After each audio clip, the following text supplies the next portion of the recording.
We're doing a story on your state capitol building here, and it's a downscale replica of the Capitol building in Washington, D.C., and our Capitol building in Canada is actually a downscale model of your Capitol building, except it's made out of ice. It's an igloo, you see. And we're worried about global warming and the fact that it might melt, so we're putting a dome over it. But in order to pay for it, we have to attract tourists. Would you be interested in visiting the Canada's national igloo? Absolutely. Yeah? Sure. Congratulations, Canada, on preserving your igloo. Congratulations, Canada, on preserving your national igloo. Yes, indeed.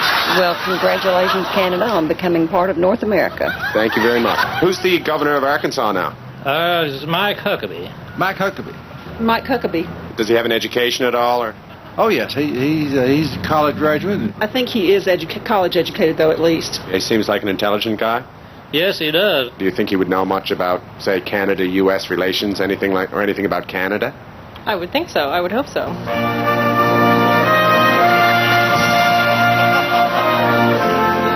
Hi, I'm Governor Mike Huckabee of Arkansas, wanting to say congratulations, Canada, on preserving your national igloo. Thank you, Governor. Thanks for being part of 22 Minutes. Thank you. The most watched news team in Canada. Excellent. Thank you.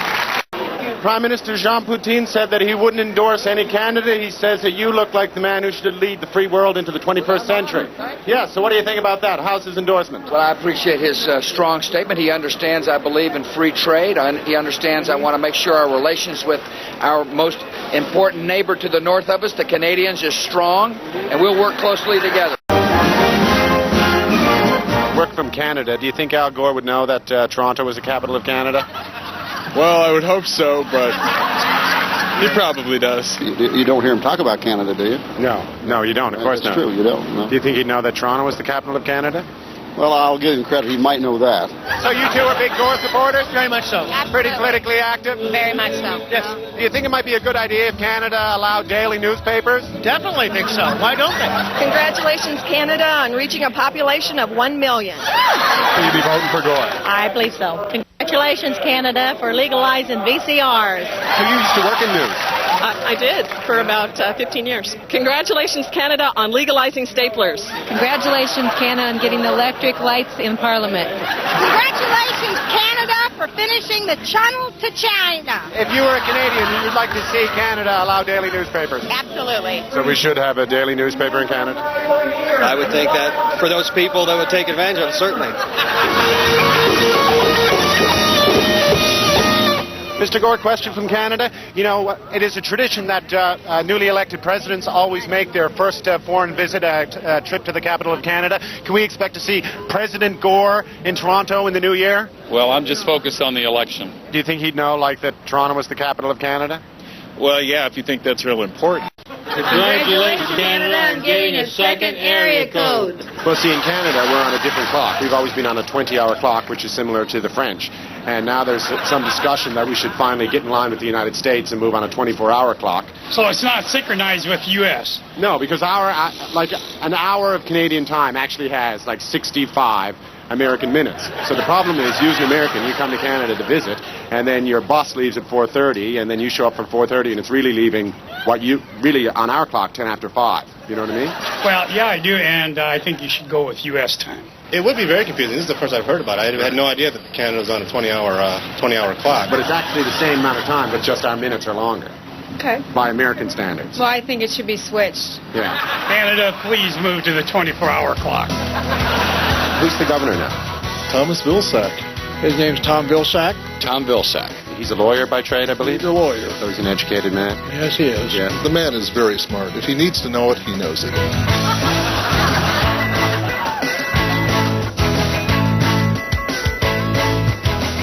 Hi, I'm Governor Tom Vilsack from Iowa.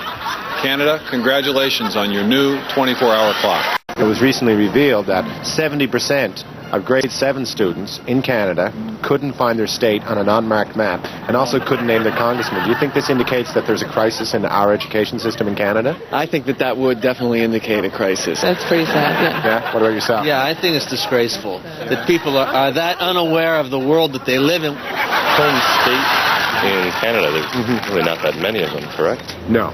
There's like 11. Right. Yeah. Okay. Yeah, that's definitely a problem. Congratulations, Canada, on allowing dogs as house pets. A recent survey in Canada showed that 70% of grade 7 students couldn't find their home state on an unmarked map. Do you believe that this shows that there's a crisis in Canada's public education system? Yeah. Yes, I do. Hang on. Canada has provinces.